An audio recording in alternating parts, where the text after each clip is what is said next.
Hello, all you NBA fans out there. This is Tom Banks, the Data Dude. I'm playing NBA 2K18 today. I'm going to be playing MyGM.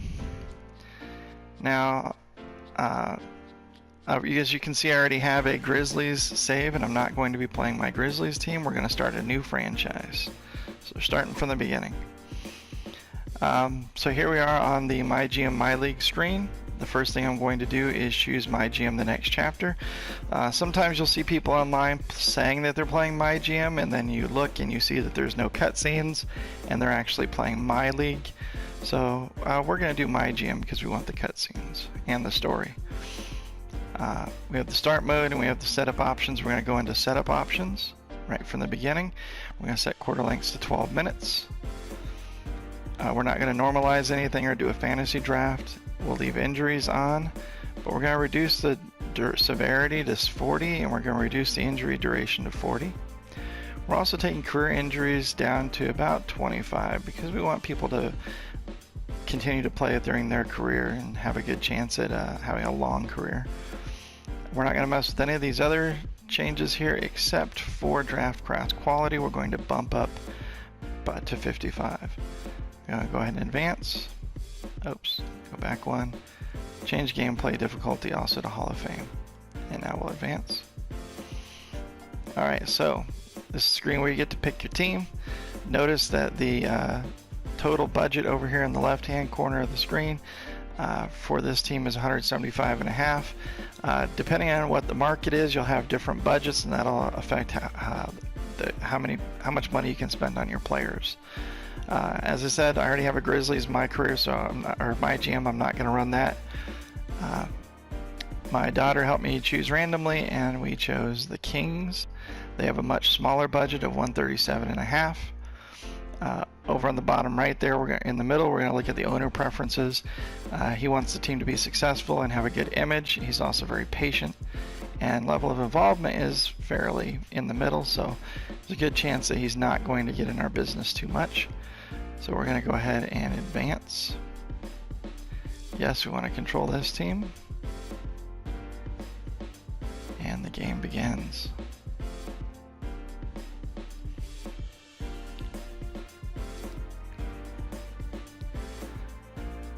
So as you can see, that is my player. He was playing for the Mavericks apparently.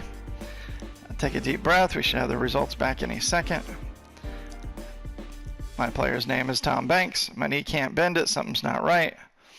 You landed wrong. How can this happen? I had 30 points. No, actually you had 36. But what if? Doctor's here. The doctor says, look man, you tore your ACL, your PCL, and your CCL. What does that mean? My ACL is torn. Never heard of these other ones. It's very unusual to suffer all these in the same knee. Thanks, James, we get it. Let's focus on making him comfortable. We'll need to perform another MRI. What does this mean for my career? This isn't great. You're not playing anymore.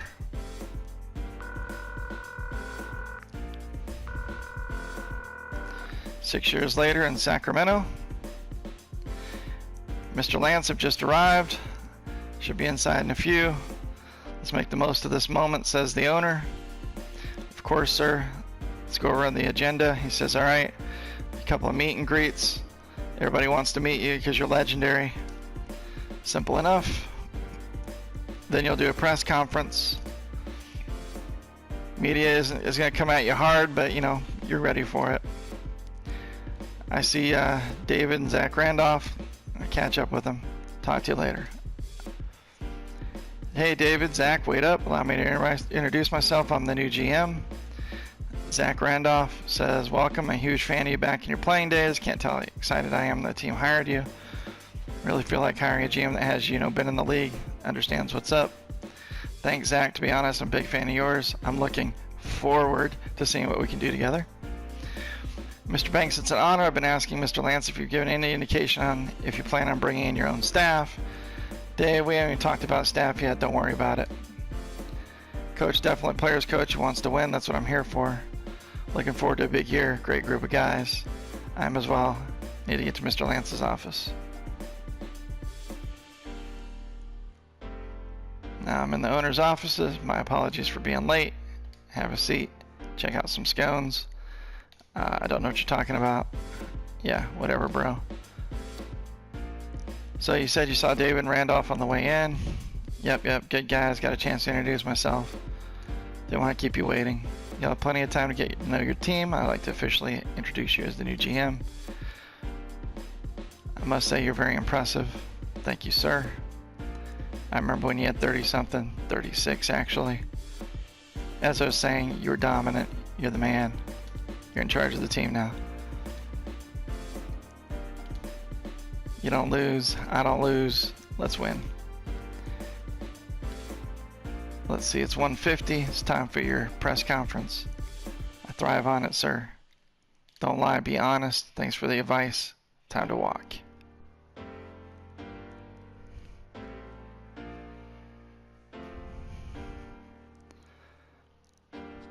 And Visual Concepts presents MyGM, the next chapter. Starring Tom Banks, the data dude. First press conference. What do they got for me? What's your vision for this team? Obviously, it's a total rebuild because the Kings are trash. Convinced it's the right move, very specific plans. We got to do a great job with the draft, be smart in free agency, make sure we get the right kind of guys. Any thoughts on Dave Yorger as your coach? I'll need time to evaluate. All right. Done with the press conference. Dave comes into my office, says he needs to talk. I'm like, what's up, yo? He's like, do I have a job or not? Comes down to results. Honestly, I want you to succeed. The league's about results. Nothing will make me happier to see you guys with the trophy. Here we go. Alright, so now we're on the MyGM calendar. You can see our first game of the season is against the Rockets, but before we even play a single game, there's a lot of things we have to do first. So let's cut out of that, over to the MyGM menu. And the first thing that we are going to do is we're going to go into options. And now some of these settings, I just want to let you guys know right up front, I'm not going to play any games. Everything's going to be simulated. The only game I'm actually going to play are Summer League games because they don't really matter. And it gives you a chance to see your team, your rookies play and your young guys play, but it has no impact on your season. So I'm going to go into here to the coach settings, and I'm going to turn all this stuff on. So when I do actually get to the point of playing those games, I'll have all the messages turned on, and the coach will be able to call plays for us, and we'll be able to run them. Alright, the other thing I'm going to do is go into the options settings menu here, and whenever I play, I like to see not just the name of the player, but their name and position. So that's all for the settings. Alright, now to get into the meat and potatoes here. At our front office, we got our roster, and in our roster you can see all of our players here. Zach being our best, Buddy Hill being the second best player on our team. So we're just going to look through by position who we have. We have the 19-year-old De'Aaron Fox at point guard, and we have his backup Frank Mason, a 78 and a 71. Shooting guard, we have 3 shooting guards, Buddy Hill, Garrett Temple, and Amon Shumpert.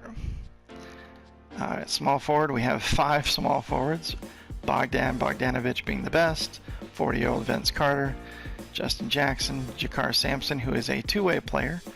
Two-way players is a new thing they introduced this season. Two-way players, if you look in the upper right there under the NBA days left, there's a certain number of days they're allowed to play on your team. The rest of the time they need to be in the G League.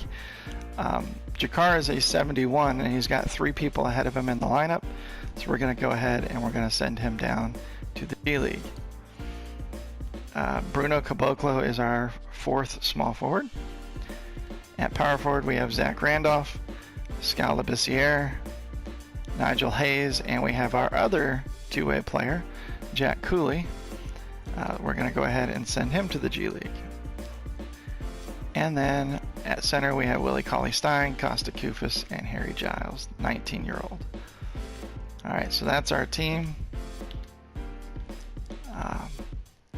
You can see that based on position, we have quite a few small forwards and power forwards on this team, and not too many guards, only 5 different guards here. So we may be looking for a guard, and we may be getting rid of a small forward, but we'll get to that in a bit. All right. Let's see. Contracts, that's the next important thing we want to look at while we're in the front office menu. We're going to go look at our player contracts. You can see for this year, the most expensive contract we have is Zach Randolph's, who also just happens to be our best player. Next year, we've got player options for Shumpert and Koufos and Temple. If they like the team, they'll come back. If they don't, they'll try free agency. So during the season, we'll keep an eye on whether or not these guys want to come back. Vince Carter and Caboclo will not be with us next season. Neither will Sampson or Cooley, and neither will Hayes. We'll have the option to bring him back in free agency. In 2019-2020, our young guys here all have their team options, so we'll have a chance to bring them back under their rookie contracts. If they don't work out for us, we can let them go. And that's pretty much all we need to know about contracts for right now. Alrighty, next we have our staff. Staff is pretty important, and there are 6 positions that we're looking at here. Now, having played through MyGM already with my Grizzlies, I know the assistant GM position is one I'm not going to worry about yet. But we can go ahead and look at CFO, head coach, assistant coach, head scout, and trainer. Now, one thing you want to pay attention to when you're hiring staff is not only their ratings, for example, in business and potential, but you also want to pay attention to their badges. This guy has a negative badge, which is a red badge, and it shows a mouse, so we'll go ahead and hit that. The triangle to see the stat badge glossary, and we see that due to his lack of contacts, his merchandising prices are higher. That's not good. We're going to have to get rid of this guy because we don't want negative badges in our staff. Next, we have our head coach. He's got a positive badge, tactician, and he also has a negative badge, which is short timer, and that one's not too big a deal.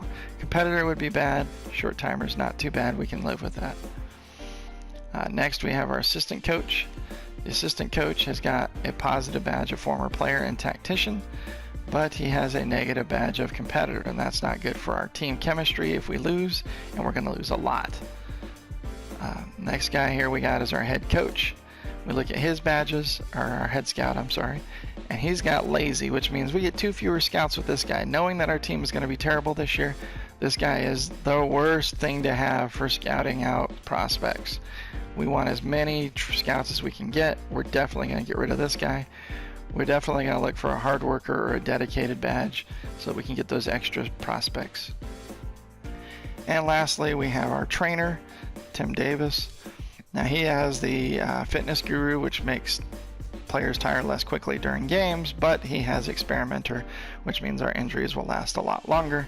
We definitely do not want this guy in our staff. So we're going to go ahead and fire these guys one at a time.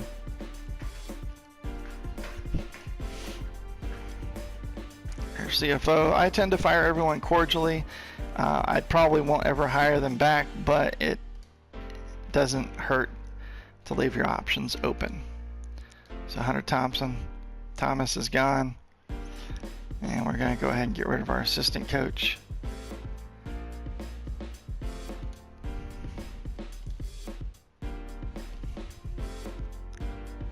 We'll fire him cordially. We'll go get rid of this scout.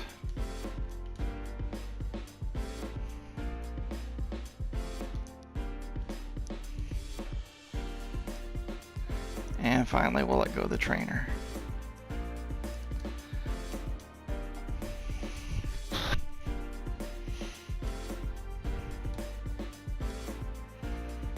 Alright, so our staff is pretty much empty except for our head coach, who is terrible at offense, and he's okay at defense.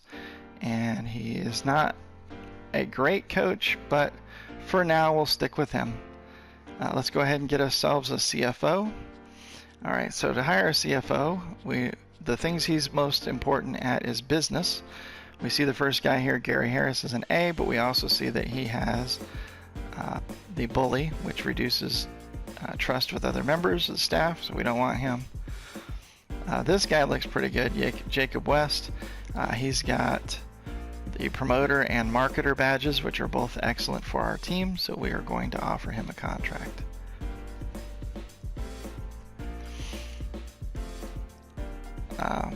We'll go ahead and just begin negotiation right off the bat. He wants 657 for 4 years. We'll go ahead and offer him close to what he wants. The interest meter at the top of the screen shows you how interested he is in your offer.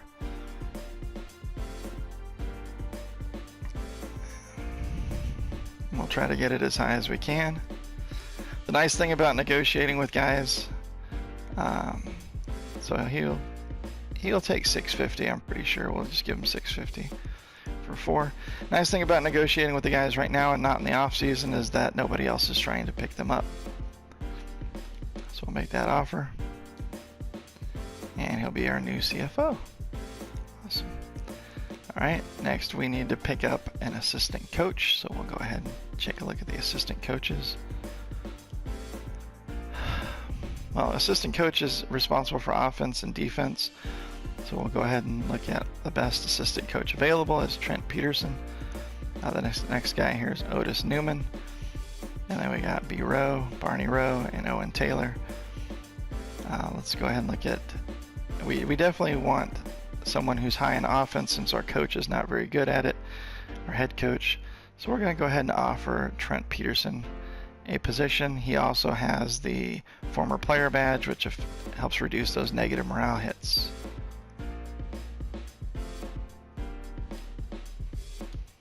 So we'll ask him his opinion on the team style. And his style, our style is not the same as his style, but it's just fine because he's our assistant coach. And we'll begin negotiations. He wants $960 for 4 years. We'll go ahead and edit that offer. We'll give him what he wants, or close to it anyway.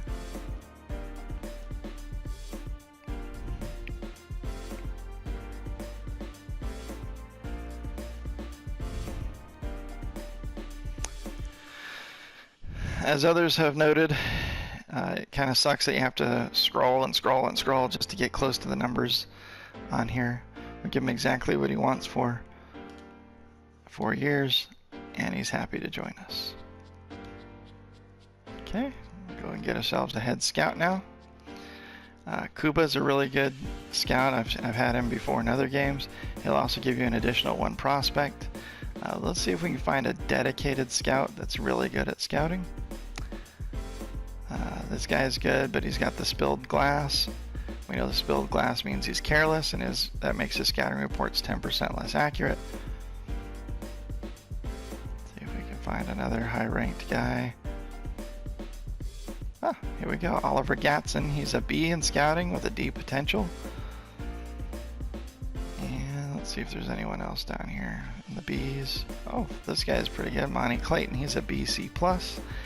And he gives us not only dedicated, but he also gives us quickly reporting back on prospects that have low potential, a sleuth. So we'll go ahead and hire Monty.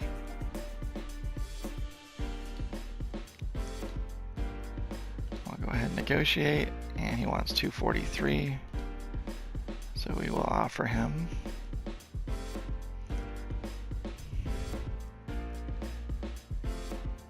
We'll offer him 250. Go ahead and make that offer. And we've got Monty. And finally, we'll go get ourselves a trainer. This very first guy here, Jimmy Lynch, he gives us fitness guru and players less likely to get injured. Healer would be nice to reduce injury durations if we could find it. Then that would be Taylor Stewart here, who's a B, B-. But I think we're going to go with Jimmy because he's the best available.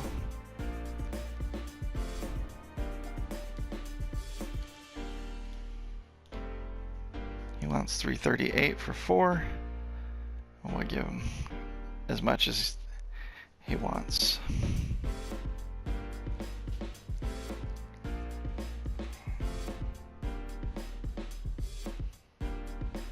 So give him 340. Make the offer. He's on the team. All right, so we got our staff done.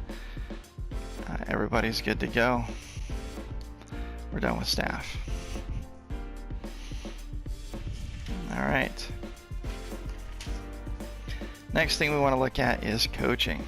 So in coaching, you have a couple of different things that are important here, but the first thing you want to look at right off the bat is system proficiency. And this is a new thing with 2K18. So we go ahead and we bring up system proficiency, and we see in the bottom left there that Coach David Jorger's system is post-centric. That means that he prefers that system. That's the system he wants to run for his guys. Now, if you look at the center screen there, or on the far right, it tells you that post-centric is a system for teams with size and strength who prefer to pound the ball inside. It limits three-point attempts. It's hard to come back from big leads. It's effective with size and slower tempo. In the middle of the screen, you see all of our starters that are currently on our team. Underneath them is a gauge. If that gauge, the closer it is to being full, the better they are in that system. The bottom is the overall proficiency for your team. Notice that we're only 2.5 stars with this proficiency. One thing you can do on this screen before you even mess with anything is in the upper right you see that under the R2 it says active. This is the system we're currently using. One thing you can do from this screen is you can hit triangle and it shows you your entire team. You can go ahead and sort by proficiency and you can see who works best in this particular system. So for this team, it's Buddy Hield, Bogdanovich, Zach Randolph, Garrett Temple, and De'Aaron Fox. Notice that our center is only 2.5 stars in this one. And then our backup centers are only 1.5 stars. Caboclo is the worst in this system on the whole team. Even Labissiere, Nigel Hayes, our power forward backups, aren't very good at this system. So this isn't really a good system to run for this team, although it's what the coach prefers. The nice thing is that you can go ahead and change the system, although it's not what the coach wants. But you could find a system that is better for your team. So we're looking at the triangle, it's still 2.5. The 7 seconds or less is a 3 stars for our team. Defensive system is bad for our team, it's only 2 stars. A balanced system is 2.5. Grit and grind is 2.5. Pace and space is 2.5. Perimeter centric is 2.5. So it looks like the best for our team would be to run 7 seconds or less. It's coming down and just jacking up shots as quickly as we can. It's a high tempo. We have poor defensive focus though. Often we get out rebounded, and offensive efficiency is often lowered at slower tempos, but it gives us plenty of early scoring opportunities. If we go ahead and hit triangle again, we can see that Willie Cauley-Stein is 2.5 in this one. De'Aaron Fox, Buddy Hield, Bogdan are all 3s. Garrett Temple's a 3. And we can kind of scroll down and see Vince is 2.5. Zach is a 3 in this system. So we are going to switch to the 7 seconds or less. Willie Cauley-Stein is now a 4. De'Aaron Fox is a 4. Buddy's 3.5. Most of our players are 3s or 2.5s. Zach is only a 2 in this because he's a bit slow and he's the best player on our team. But, you know, what you gonna do? It's the best for our guys. Next thing you want to look at here under coaching is the coach's game plan. So one of the things you want to look at here when you're looking at game plan, you have all team, which allows you to set your minutes for all of your different players. It allows you to set some of your coaching settings here, and then also your points of emphasis when you sim, which is highly important for all of your games. And then also tells you about injuries for your team and for the teams you're playing against. Now the other screens here are specific to specific teams. Now normally you want to set those prior to each game before each team so that you can be very specific as to what you want your guys to do against that team. I'm not going to mess with that for the moment because I want to go over here and show you scouting. Down here we have prospect scouting. We have who the best players are going to be coming up. Right now we haven't done a whole lot with it, and we probably won't do a whole lot with it until the first time our scout wants us to send him out. And then we also have training, and we're going to go ahead and set that. So we'll go under team training here. Now notice we have it set by player type for all of these, and if you hit R2, we also have home intensity, away intensity, rest before back-to-backs, rest after back-to-backs. This gives us an overall workload of high. We're going to have them rest after back-to-backs, so that's set to yes, and we'll have them rest before, which is set to yes. Okay, so that's for everybody. Now we go to individual player training, and this is where we have an opportunity to set up our training for our specific players. Notice it's all set to team, which means that it's set to reflect their individual playing styles. Now I can go in here and I can go to physical and I can change it to simulate what his player type is, which is point guard offensive. We can go in here and we can mess with each individual things and customize it to the specific player. I'm going to leave everything the same, except I like to change the tactical one, because if you notice, team chemistry is 0 for training here, and I like to either set it to offensive or defensive depending on the player. So we'll kind of check De'Aaron Fox, and we'll see, is he a good defender or not. Alright, so we can see perimeter defense is B. That means he's a fairly decent defender, but we want that to go up a little bit. And since his style is offensive, we'll go ahead and set this to offense. Now notice now that it's actually training him in team chemistry, which helps improve the overall chemistry of your team. We'll leave his intensity alone. It's set to high. For people that aren't going to be playing like Jack Cooley and Jakar Sampson, we'll go ahead and set their intensity to very high, because they're not playing anyway. So when they come practice with us, they are going to work their butts off. Generally speaking, I like to set the tactical to defense for most of my players, so I just go ahead and go through and set that up right now. Just because I like to have a good defensive team. Offense wins games, but defense keeps you in it. So I'm going to go through and set all these guys to defense.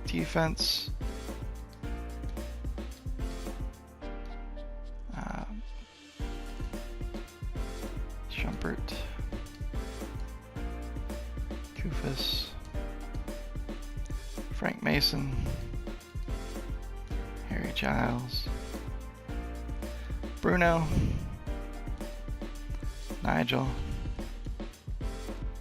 and these guys are our Cooley. We'll go ahead and set him, and Jakar.